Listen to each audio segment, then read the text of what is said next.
அமுதம் 16.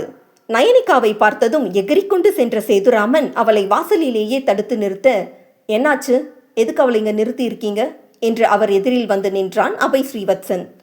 இல்ல மாப்ள, ஏற்கனவே இவ பண்ணின காரியத்துக்கு எங்களால வெளியில தலை காட்ட முடியல. எவ்வளோ தைரியம் இருந்தா இப்போ இங்க வந்து நிப்பா என்றார் குறையாத கோபத்தோடு. இங்க வந்து நிக்க முடியாத அளவு அப்படி அவ என்ன பண்ணிட்டா என்று இரு கரங்களையும் மார்பின் குறுக்கே கட்டிக்கொண்டு அழுத்தமாக கேட்டான் அபய். என்ன மாப்பிள்ள, இவ்வளோ சாதாரணமாக கேட்குறீங்க? இவ பண்ணினது உங்களுக்கு தெரியாதா? உங்கள் குடும்பமானத்தோடு சேர்த்து எங்கள் குடும்பமானத்தையும் வாங்கியிருக்கா. இவளை எப்படி சேர்க்க சொல்கிறீங்க என்றதுமே, அவளை சேர்க்க முடியாதுன்னா எனக்கு இங்கே என்ன வேலை என்றதும் பதறிப்போனார் சேதுராமன். மாப்பிள்ள, நீங்கள் இப்படி கூப்பிட காரணமே நயனி தான். உங்களுக்கும் எனக்குமான உறவுக்கு பாலமே அவ தான். அவளுக்கே இங்கே இடம் இல்லைன்னா நான் எதுக்கு இங்கே இருக்கணும்? மாப்பிள்ள, அவர் பேச்சை பெருசாக எடுத்துக்காதீங்க, வாங்க வந்து உட்காருங்க, நீயும் வாமா என்று மகள் மருமகனை அழைத்து சென்று முதல் வரிசையில் அமர்த்தினார் தனலட்சுமி. இதை கண்டு அங்கு குழுமி இருந்த உறவினர்கள் மத்தியில் சலசலப்பு. நிதிஷாவின் மாமனார் அபய் ஸ்ரீவத்சனிடம் இயல்பாக பேசியவர் நயனிகாவிடமும் நலம் விசாரித்தார்.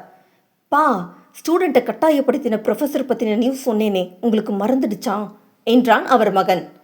தெரியும் பரணி, ஆனால் அபய் இவங்களோட பொது நிகழ்ச்சிக்கு வந்திருக்கிறதுலே உனக்கு புரியலையா என்றார் மகனிடம். என்னப்பா புரியணும் என்றதும், கல்யாணமான அடுத்த நாளே மனைவியை பிரிந்து 2 வருஷம் கழிச்சு திரும்பி வந்தவருக்கு இந்த விஷயம் தெரியாதுன்னு நினைக்கிறியா என்றிட பரணி ஆம் என்பதாக தலையசைத்தான். அப்படி தெரிஞ்சிருந்தும் இங்க தம் மனைவியோட ஜோடியா வந்திருக்கிறப்பவே அபைக்கு அவங்க மேல எந்த அளவு நம்பிக்கை இருக்குன்னு உனக்கு புரிய வேண்டாமா? அவங்களுக்குள்ள நல்ல புரிதல் இருக்கிறப்போ நாம யார் நயனியை ஜட்ஜ் பண்ண என்றார். அப்பா, ஆமாடா, அங்கொன்றும் இங்கொன்றுமா நீ சொல்றதெல்லாம் நடந்துட்டு இருந்தாலும் அதை வச்சு மட்டுமே முடிவு பண்ணிடாத. கண்ணால பார்க்கறதும் காதால கேட்கறதும் எல்லா நேரமும் உண்மையா இருக்கணும்னு கட்டாயம் இல்லை. தீர விசாரிச்சு உண்மை தெரிகிற வர பொறுமையா இரு என்றவர், என்ன சம்மந்தி பார்த்துட்டு இருக்கீங்க? நயனிய மேடைக்கு கூட்டிட்டு போங்க, தங்கச்சியோட நிச்சயத்தை அக்கா எடுத்து செய்யாம எப்படி என்றதில் மீண்டும் அங்கே சலசலப்பு. வர்ஷியை நீங்க இங்க கூட்டிட்டு வந்ததுக்கு ரொம்ப நன்றி மாப்பிள்ள. என் மகளை பற்றி எத்தனையோ பேச்சு வந்தது. அப்போல்லாம் யாருமே நான் சொன்னதை ஏற்றுக்கல. என் மகளை நம்ப தயாராகவும் இல்லை. ஆனால் நீங்கள் அவளோட இங்கே வந்ததில் எல்லாருக்கும் சொல்லாமலேயே புரிய வச்சிட்டீங்க என்று நன்றியோடு கைகூப்பினார் தனலட்சுமி. அதே நேரம் அங்கே வந்த நிதிஷா, அக்கா நீயா என்று பாய்ந்து நயனியை கட்டிக்கொள்ள இருவர் விழிகளும் கசைந்து உருகியது. நான் அவ்வளோ தூரம் சொல்லியும் நீ வரமாட்டேன்னு சொன்னதில் நான் எவ்வளோ அழுத தெரியுமா? அம்மாவையே கேட்டுப்பார் என்றதும், உன் அக்காவும் தான் இங்கே வர முடியலன்னு அழுதுட்டு இருந்தா என்று அபய் புன்னகையோடு சொல்ல அவளுக்கு தன் காதுகளையே நம்ப முடியவில்லை. அத்தான், உங்களுக்கு அக்கா மேலே கோவம் இல்லையா என்றால் நம்ப முடியாமல். நியாயமா உன் அக்காவுக்கு என் மேலே கோவம் இல்லையான்னு தான் இப்போ நீ கேட்கணும் என்றான் புன்னகையோடு. மற்றவர்கள் அவன் மாற்றத்தில் மகிழ்ந்திருந்தாலும் நயனியோ பெரிதாக அலட்டிக் கொள்ளவில்லை. அன்னை தங்கையோடு மணமகள் அறைக்கு சென்றவள் தங்கையின் அலங்காரத்தை சரிபார்த்து நல்ல நேரத்தில் மேடைக்கு அழைத்து வந்தாள். நிச்சய சடங்குகள் தொடங்கிட நிதிஷா நயனியை தன்னை விட்டு விலக அனுமதிக்கவில்லை. மதிய உணவை முடித்த பிறகு அனைவரும் கிளம்பி வீட்டிற்கு வந்திருந்தனர். முதல் முறையாக அபய் ஸ்ரீவத்சன் அவர்கள் வீட்டிற்கு வந்திருப்பதால் சேதுராமனை கையில் பிடிக்க முடியவில்லை. 2 வருடங்களாக மகளை அபய் தனியை விட்டு சென்றதை பற்றி யாருமே கேள்வி கேட்கவில்லை. இப்போது மகள் மருமகனோடு நன்றாக இருக்கிறாள் என்ற நிம்மதியே போதும் என்ற நிலையில் தனலட்சுமி. நிதிஷாவிற்கோ அவனிடம் கேட்பதற்கு பல கேள்விகள் இருந்த போதும் தற்போது இருக்கும் சூழலில் மீண்டும் பழையதை கிளறி தேவையில்லாத சங்கடம் உருவாக்க வேண்டாம் என்று அமைதியாக இருந்தாள். ஆனால் சேதுராமனுக்கோ இன்னும் ரிஜிஸ்டர் ஆகாத நிலம் அவர் கைக்கு வரவேண்டி இருப்பதால் மாப்பிள்ளையை விழுந்து விழுந்து கவனித்தார். ஆம், திருமணமான அடுத்த நாளே அபய் ஸ்ரீவத்சன் கிளம்பி விட்டதால் சக்கரவர்த்தியை அவரால் எளிதாக சந்திக்க முடியவில்லை. 3 நாட்களுக்கு பிறகு சந்தித்த போதும் மகனே ஊரில் இல்லாத நிலையில் தற்போது இது அவசியமா, எல்லாம் அவன் வந்த பிறகு பார்த்துக்கலாம் என்று சொல்லிவிட்டார். ஆனால் அதற்குள் நயனியின் புகைப்படங்கள் வெளியாகி சர்ச்சையை கிளப்பியதில் சேதுராமனும் அத்தோடு உறவு முடிந்தது என்றுதான் நயனியை வீட்டு வாசப்படி ஏறக்கூடாது என்று சொன்னார். ஆனால் அவர் எதிர்பாராவிதமாக அபய் ஸ்ரீவத்சன் இங்கே வந்ததில், அதுவும் நயனியோடு இணக்கமாக இருப்பதில் அவர் கனவு மீண்டும் நனவாகிவிடும் என்ற நம்பிக்கை வந்துவிட்டது. என்ன சாப்பிட்றீங்க மாப்பிள்ள? உங்களுக்கு என்ன பிடிக்கும்னு சொல்லுங்க, 1 மணி நேரத்தில் சமையல் தயாராகிடும் என்றார். இப்போதானே சாப்பிட்டு வந்தோம், அதுக்குள்ளே எதுக்கு? எனக்கு எதுவும் வேண்டாம் என்றவனிடம், கிளம்பலாமா அபய் என்றாள் நயனிகா. எங்க? இது என்ன கேள்வி? சுதர்ஷன் வீட்டுக்கு தான். தேவையில்ல, உன் தங்கச்சிக்கு கல்யாணம் வச்சிருக்காங்க, உன் அம்மாவுக்கு உதவி தேவைப்படும், நீ இங்கேயே இரு என்றான் அபய். அதை சொல்ல நீங்க யாரு? நயனி, லிசன் அபய், நான் எங்க இருக்கணும்னு நான் தான் முடிவு பண்ணணும். உங்க இழுப்புக்கு நான் ஆள் இல்லை என்றவள் மறுநொடியே தனலட்சுமியிடம் சொல்லிக்கொண்டு வெளியில் சென்று விட்டாள். நயனி, இது உன் வீடு தானே என்றதும், ப்ளீஸ் அபய், இந்த பேச்சு வேண்டாம். இப்போ நீங்கள் என்னை கூட்டிகிட்டு போகிறீங்களா இல்லை நான் பஸ் எடுத்துகிட்டு கிளம்பட்டுமா என்றிட அதற்கு மேலும் அங்கிருக்க முடியாமல் காரை கிளப்பினான். ஓகே, எனக்கு புரியுது, ஆனால் என் வீட்டுக்கு போகலாம் தானே என்றவனை நயனி அழுத்தமாக பார்த்தாள். என் அப்பா மட்டும் இல்லை, வேறு யாருமே உன்னை எதுவும் சொல்ல மாட்டாங்க. அதுக்கு நான் பொறுப்பு. ப்ளீஸ், நீ எதையும் யோசிக்காத, நான் ஏற்கனவே பேசிட்டேன் என்றான் தன்மையாக.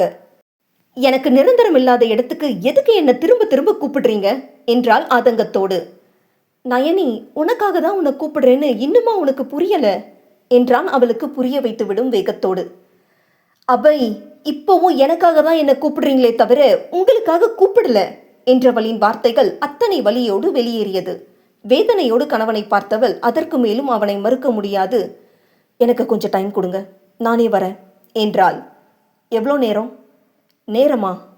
ஆமாம், நாள் கணக்கில் கொடுக்க முடியாது நயனி என்றதுமே, உங்களோட அவசரத்துக்கு நான் ஆள் இல்லை அபய். அங்கே வந்த பிறகு எனக்கான இடம் என்னன்னு எனக்கு தெரியணும். இன்னொரு முறை அசிங்கப்பட நான் தயாராக இல்லை. அதனால எனக்கு டைம் வேணும். நானே உங்களை கூப்பிடுறேன், இப்போ கிளம்புங்க என்றபடி சுதர்ஷன் வீட்டின் முன் இறங்கி கொண்டாள். மேலும் 4 நாட்கள் கடந்த நிலையில் அன்று திவ்யா சொன்ன பாதையில் ராஜனுக்காக அபய், சுதர்ஷன் மற்றும் விஜயகுமார் மூவரும் காத்திருந்தனர். ஏற்கனவே அபய் ஸ்ரீவத்சன் ராஜன் மீது நயனியை கொண்டு புகார் கொடுக்க செய்திருந்தான். ஆனால் அவன் தந்தை மேலிடத்தில் கொடுத்த அழுத்தத்தில் விசாரணைக்கு ஒத்துழைக்காமல் இழுத்தடித்து கொண்டிருந்தனர். ஆள் அரவமற்ற இடத்தில், பெரிதாக வெளிச்சமும் இல்லாத இடத்தில் தனியாக வந்த ராஜனை மூவரும் மடக்கி பிடித்தனர். அவனை பிடித்த மறுநொடியே அவனிடமிருந்த கைபேசியை பறிமுதல் செய்தனர். அவன் மீது கஞ்சா வழக்கு போட்டு உள்ளே தள்ளுவதாக தான் முடிவு செய்திருந்தார் விஜயகுமார். அதற்கு ஏற்ப ஏற்கனவே அவர்கள் கட்டுப்பாட்டில் இருந்த போதை வஸ்துக்களை எடுத்து வந்திருந்தார். அதற்கு முன் அவன் காரை சோதனையிட்டதில் அவருக்கு வேலையே வைக்காமல் கஞ்சா, அபின் உட்பட பல போதை மருந்துகளை அவன் காரில் கண்டெடுத்தார். இங்கே ஏற்கனவே ஏற்பாடு செய்திருந்த இடத்திற்கு அவனை இழுத்து சென்று சுதர்ஷனும் அபையும் கட்டி போட்டனர். என்ன சார், காலேஜில் என்ன எதுவும் பேச முடியாதுன்னு இங்கே மடக்கி இருக்கீங்களா என்று கொஞ்சமும் பயம் இல்லாமல் ராஜன் கேட்ட நொடி ஓங்கி அவன் வாயில் குத்து விட்டான் அபய். இதோ பாரு, நடந்தது என்னன்னு உன் வாயால் வாக்குமூலம் கொடுத்துடு, அது போதும், எனக்கு வேற எதுவும் கேட்கல என்றிட மீண்டும் முடியாது என்றான் திமிராக. அபய் அவனை அடிக்கப் போக, அபய் கண்ட்ரோல், உன் கோபத்தால் இழப்பு உனக்கு தான், கண்ட்ரோல் யோர் செல்ஃப் என்றார் விஜயகுமார். சார், நீங்கள் உங்கள் பொண்டாட்டியை ஒழுங்கா வச்சிருந்தா அவங்க ஏன் சார் என்ன தேடி வர போகிறாங்க என்றான் ராஜன் நக்கலாக. அதை கேட்டதும் இத்தனை நேரம் கட்டுப்படுத்தி கொண்டிருந்த அவன் கோபம் கரை உடைக்க ஓங்கி ராஜனை எட்டி உதைத்து புரட்டி எடுத்தான். வலி தாங்காமல் ராஜன் அலறிய போதும் விடாமல் அடித்து நொறுக்கியவன், இன்னொரு முறை இப்படி பேசுவியாடா என்று கேட்டு கேட்டு அடித்தான். சாரி சார், சாரி, இனி பேச மாட்டேன் என்று அலற, மச்சான் போதும் விடுடா, இதுக்கு மேலே அடிச்சா தாங்க மாட்டான், ஏதாவது பிரச்சனையாகிட போகுது, சார் விசாரிக்கட்டும் என்று அவனை தடுத்து பிடித்தான் சுதர்ஷன். அதே நேரம் அவன் கைபேசியில் பல பெண்களுடன் அவன் உல்லாசமாக இருந்த வீடியோக்கள் இருப்பதை கண்ட விஜயகுமார் திகைத்து போனார். உடனே வீடியோ, போட்டோக்கள் மற்றும் காரில் இருந்த வஸ்துக்களை தன் மேலதிகாரிக்கு அனுப்பி வைத்து அவனை கைது செய்வதற்கான வாரண்டை இஷ்யூ செய்யும்படி கேட்டுக்கொண்டார். டேய், பாடம் சொல்லி கொடுக்குற குரு மேல இப்படி அபாண்டமா பழி போடுற அளவுக்கு உங்களுக்கெல்லாம் எங்கிருந்துடா துணிச்சல் வருது என்று அடுத்து வந்த விஜயகுமார் அவனை கவனித்த கவனிப்பில் நடந்ததை ஒன்று விடாமல் சொல்ல ஆரம்பித்தான் ராஜன். ஒரு பொண்ணுக்கு தெரியாம போட்டோ எடுத்து அதை பொதுவெளியில போடுறதுக்கு பேரு தான் வீரமா, பரதேசி நாய்களா என்று மீண்டும் ஓங்கி மிதித்தவர், என்ன நடந்ததுங்கிற உண்மையை ஒன்று விடாம இப்ப சொல்ற என்று தண்ணீர் கொடுத்து அவன் முகத்தை கழுவ செய்து வீடியோ எடுக்க தயாராகினார்.